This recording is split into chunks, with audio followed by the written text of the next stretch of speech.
Good morning. I'm digging that music. I'm like, I want to dance or something. Good morning, everyone.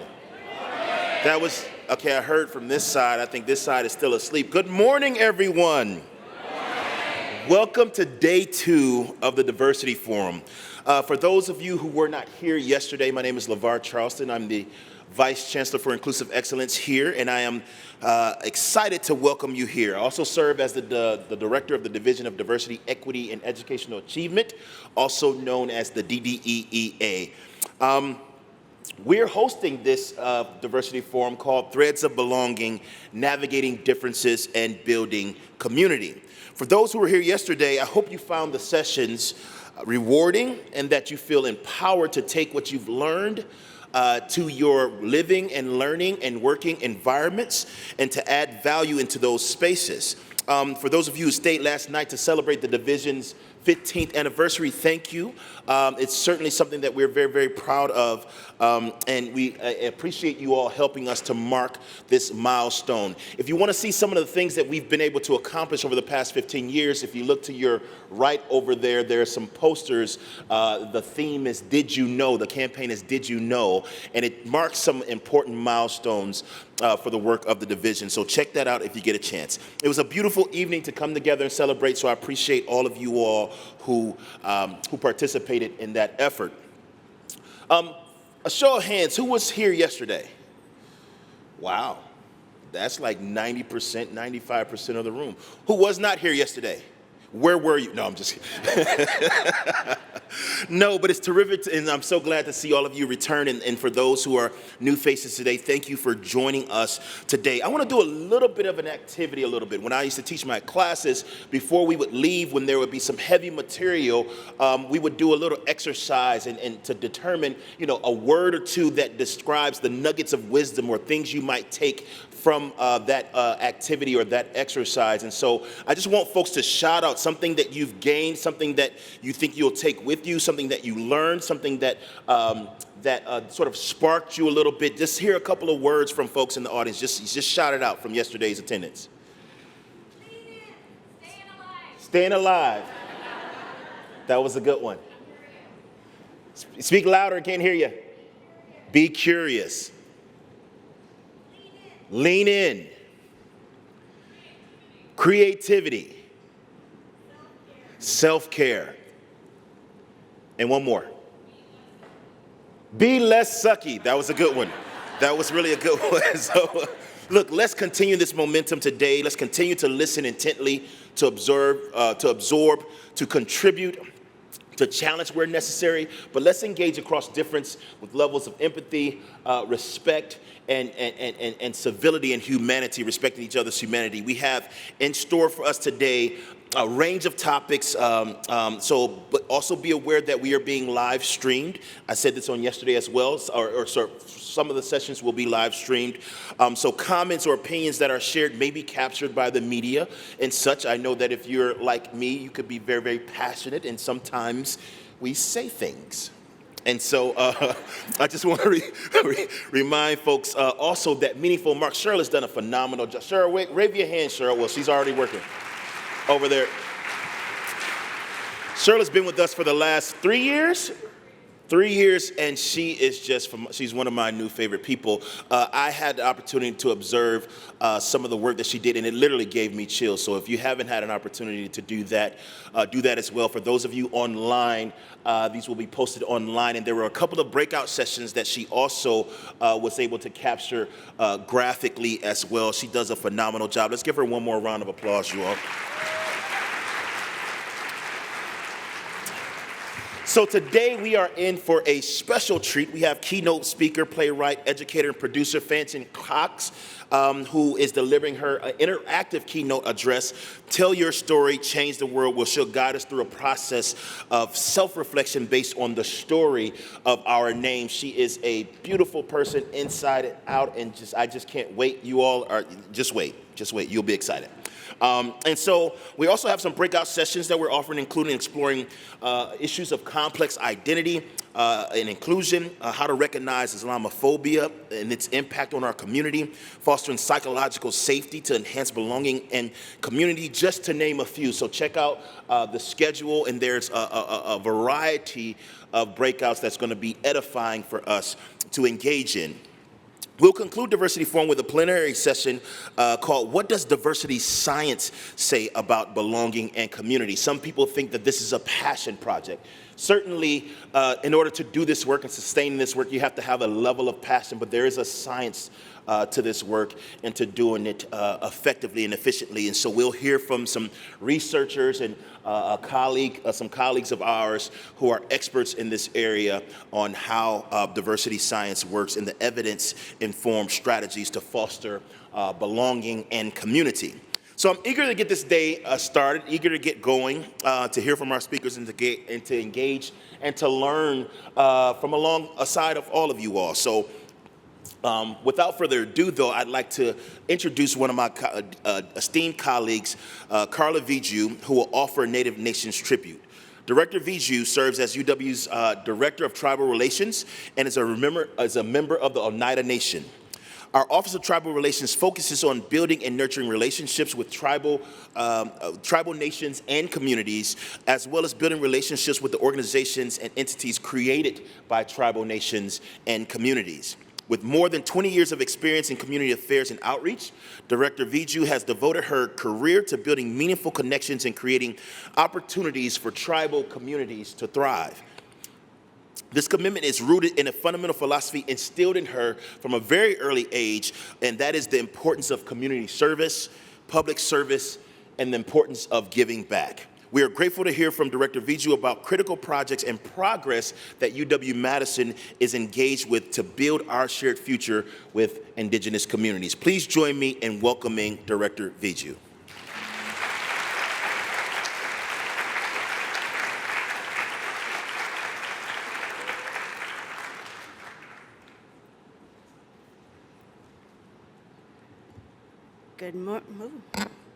Good morning. I am not clearly as tall as LeVar. Thank you, LeVar. As LeVar said, I am Carla Viju, a citizen of the Oneida Nation and the Director of Tribal Relations here at UW-Madison, and I've spent more than 20 years in public service working to better my community. I'd like to start by taking a minute to tell you a little bit about myself, because I think that's important. Well, I've lived in Madison for many, many years. Oh, I think did my slide not come up? Do I need to do it? There we go. While I've lived in Madison for many, many years, I grew up in Oneida. It's an Indian reservation about 2 hours northeast of here. Most of my family still lives there. My mom, who I was just telling the table, will very likely call any second now because she's got impeccable timing. My brother, my sister, my nephews. It's a small, tight-knit community. Everyone knows everyone. In fact, if you meet someone who you don't know, the very first question they'll ask is, who is your family? Who's your family? I know your grandma. That's what they say. They want to know who your family is. I went to Head Start there, where we had tribal elders teaching us how to count, or the words for certain animals, food, colors, all in the Oneida language. Growing up, I heard prayers and songs in the Oneida language. I ate fry bread and acorn soup, side pork sandwiches. I went to powwows and social dances. I wore beaded barrettes. Now I wear fancy beaded earrings, braids, and girls looked a lot like me. It is in this community and the leaders and elders of this community who inspire me and who have taught me what service is. Our philosophy is one of 7 generations. This means that all that we do today, the decisions we make, the actions we take, should consider the impact on the next 7 generations. What we do today must benefit our children, our grandchildren, and 5 generations after that. We support and care for each other. We lift each other up. I just want to give you that context. Because there are many, many reasons why diverse voices are important to our society. We all know that. That's why we're all here, right? But I want you to know why I've been encouraged to share my voice and our Indigenous perspective as we talk about what's possible, what we can accomplish for our community. With that, I have a few slides that I'll share, as LeVar said, about what we do here at UW-Madison, so that you can see some of the really great and amazing work we are already doing here. But I want to start with this slide, because those are my little boys, and I'm a really proud mom. They came to campus one day and rode in this birch bark canoe that usually hangs in DeJope Residence Hall. And in that canoe is Wayne Vallier. He's in the blue shirt. He's a birch bark canoe maker from the Lac du Flambeau tribe that's up north. He built that canoe right here on campus with students. And we've been lucky enough that he has come back more than one time. And hopefully he'll come back again to share his experiences and his knowledge, his traditional knowledge, with Earth Partnership Indigenous Arts and Science classes and others. So when you talk about navigating differences and building community, I thought of this picture because it's literally one of the most literal depictions of that theme. So the Office of Tribal Relations, what is it?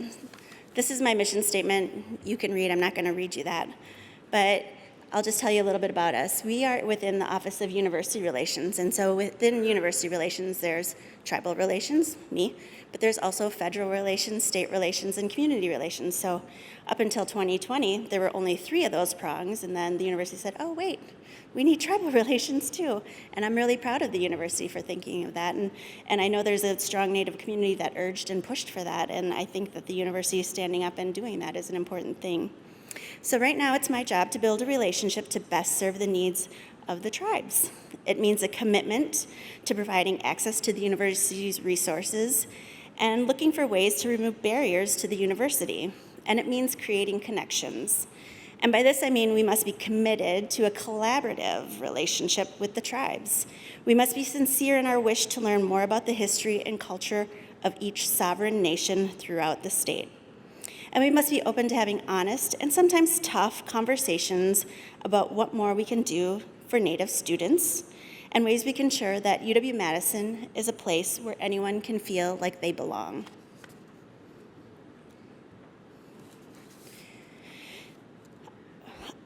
This is a slide that it's a very small capsule of what we do here at UW-Madison. This is one of the world's premier research universities. And when I began my role here at UW-Madison in January 2023, so I've not even been here 2 years, I was immediately struck by how many people reached out and shared ways they were working with Native communities and Native people. And many others asked what more they could do and how they could be connected. And so if you are working with Native tribes and Native communities and haven't reached out, I'd love to hear from you. I promise I won't get in your way. I just love to hear these things, and hopefully we can work together and make other connections based on those activities. But these are a few of the really interesting things we're doing here on campus. TLAM is Tribal Libraries, Archives, and Museums. We send out students to each of our tribes in the state to work in tribal libraries and museums. Isn't that cool? Very cool, right? We have a cardiovascular clinic at the Forest County Potawatomi. We have food sovereignty project that's based out of the Menominee Nation, working with CALS and others across the state, where we bring Indigenous food that is grown by natives, that is healthy, that is traditional, and we distribute it across the state so that elders have good, healthy, traditional foods. We have clean energy projects with tribes up north. We have clean water projects. Our Center for Limnology does really good work taking care of our walleye and our wild rice. These are just a few examples, and I think that there are probably a ton more, and I know there are. In fact, the slide before, I'll go back real quick. We recently included this picture because we recently started a project with the Sakagan and Chippewa with our SMPH to help them explore ways that they can look at some of their health disparities. And this is a new relationship that we're exploring, and our folks down at SMPH are leading the way in developing that connection and relationship. So I know that we are all working hard to do good work with the tribes. So let's go up here, cultivating Native student success. So obviously in my role, I spend most of my time thinking about the university relationship with the state's Native nations, but at the core of what we do is obviously the students. And when I'm out in Native communities, everyone's like, if they have someone who's here, they want to know how their students doing and what we're doing for them. And they heard about this event and they want to know. And I know the chancellor was here, and she has been in meetings with me, and those tribal leaders are not afraid to ask her what's going on with the students and how they're doing and what we are doing for them. So obviously a priority has to be on, and they have told her, creating more educational opportunity for Native youth while also improving what we are doing for the current students now, and creating a sense of belonging for those students who are here to ensure student success. So what are we doing for students now? And I see a table of folks back there, and I'm going to talk a little bit about them. We have some folks back there, but we do have 40 to 50 Indigenous staff and faculty on campus, amazing faculty and staff. Obviously, the faculty are doing a wonderful job teaching a lot of different classes, language, arts, history, many language, different things. But we also have these staff on campus that I want to tell you a little bit about.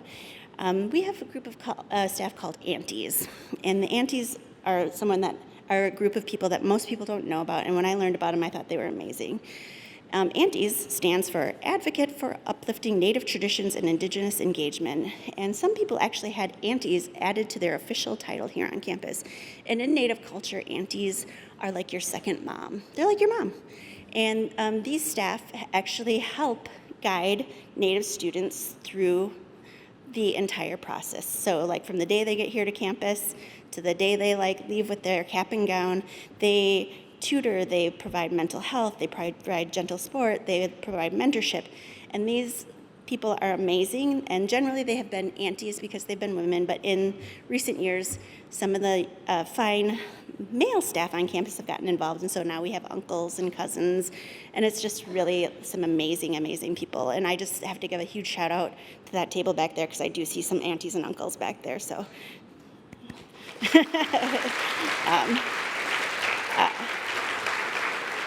Yeah. I did tell them I put a big slide with their faces on here, but I did not do that to them. But this is also a picture of NACHIP, and this is also, and actually the OG auntie is there in the floral orange and black. That's Lina. She's the OG. She likes to call herself the OG auntie, so she's on there. But this is NACHIP, and they are also one of the really great things that happen on campus here. They provide. They go out and recruit people who want to be in health professions, Native students, and then they help guide them through the entire process also with mentorship, tutoring, all of the things.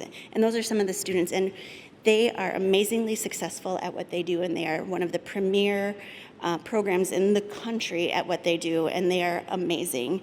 And I want you to know about them, because if you don't know about them and you know a Native student, or you know any student who needs help getting through the process of becoming a health professional, they are your people. They are amazing. And then we also have in LeVar's area, we have the Academic Coach to Thrive and Succeed. And they are also tutoring, learning support. They provide cultural events. They provide learning support. They provide well-being events, all for Native students. All of these things are happening right here on campus for our Native students. I am so proud of what we do here on campus, because when I go out into the community and I talk to those tribal leaders and I talk to those parents of the Native students here, I have all of these things in my back pocket to pull out, and I get to take credit for all of these things that I don't even do. That these are things that everyone else does, and it's amazing. We have Indigenous housing for Native students and allies. We have a Great Lakes Indigenous Law Center. I could keep going. It's amazing. But they only gave me like 20 minutes, so. And we have a keynote who's amazing too, so we want to get to that. So I just want to quickly touch on this. This is I just really wanted to wear my volleyball shirt in one of the slides. No, just kidding. So these are some of the Native American student organizations. Wangshik, you'll see a lot of times there'll be powwows on campus. That's one of the largest organizations of Native students. They'll organize those events. But these are the other Twin Tail Singers. They're our powwow drum here on campus. These are the other Native student organizations, all again led by Native faculty and staff. Amazing groups of people. And can't say enough about the people who help those Native students through by leading those organizations. There you go.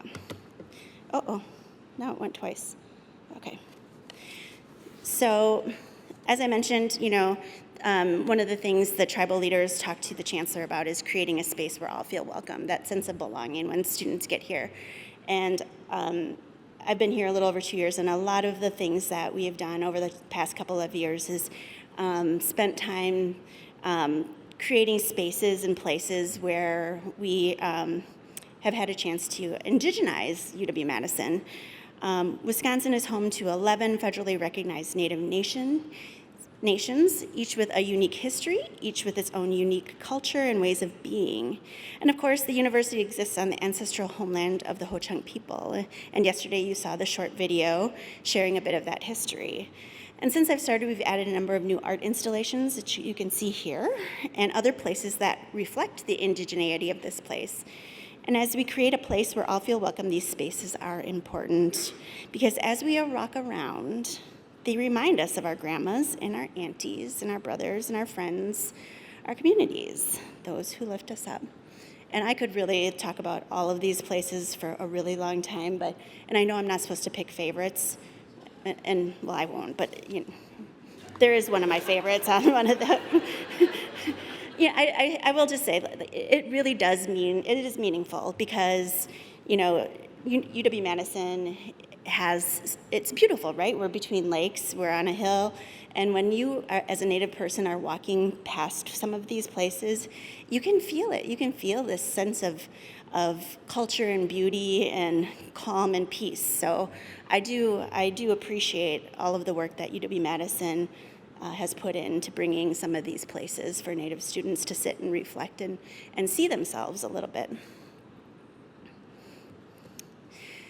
So, yes, we have much to be proud of, including those tangible works of art or events or programs or classes, which I haven't even really touched on, that demonstrate our commitment to the Native nations or build trust or deepen our partnerships. But this past year, working in consultation with tribes, we created a lasting, evergreen symbol of our abiding commitment to our principles as the University of Wisconsin-Madison as they relate to Native nations and Native students. The Tribal Educational Promise Program is a commitment to Native students to fully meet the estimated cost of attendance, which not only includes tuition and fees, but also housing, meals, books, and some additional educational expenses. And for those pursuing JD and MD degrees, we are running a 5-year pilot program to cover in-state tuition and fees for enrolled members of tribes in Wisconsin. This is a big deal.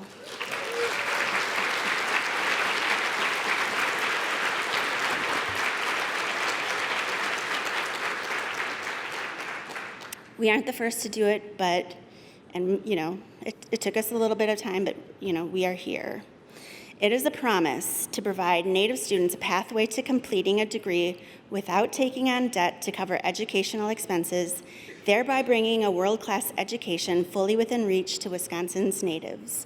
This is an extraordinary accomplishment for this university and truly demonstrates our commitment to Native nations. It is definitely something we should all be proud of.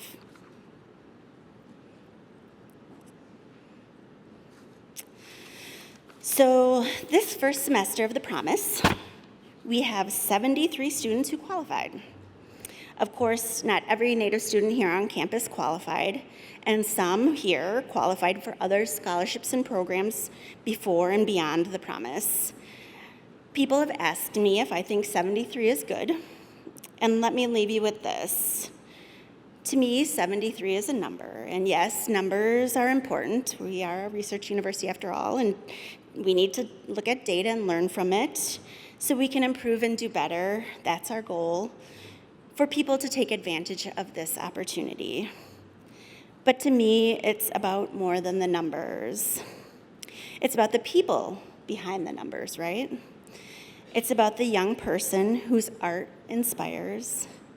It's about that young person whose art inspires, or whose curiosity is endless, or who grasps language or understands mechanics. Or maybe the young lady whose gift of gab led her to a career in public affairs and advocacy for her people. I don't know anyone like that, do you? So I circle back to the 7 generations philosophy. As a university, we are deeply committed to a future of mutual respect and cooperation with the Native nations of Wisconsin. This is a core value, and it makes me so proud. We have accomplished much, but we must find ways to elevate our actions in this regard. I hope what I've shared today will inspire you. Think, do our actions, do our deeds benefit not just ourselves and our children and our community right now, but do they benefit the next 7 generations? And ask yourself, what more can be done? There may be times, and this may be one of them, when we ask ourselves if what we are doing is making a difference. If it matters, I suggest that if you ask one of those 73, the answer would be yes. Thank you. Have a good day.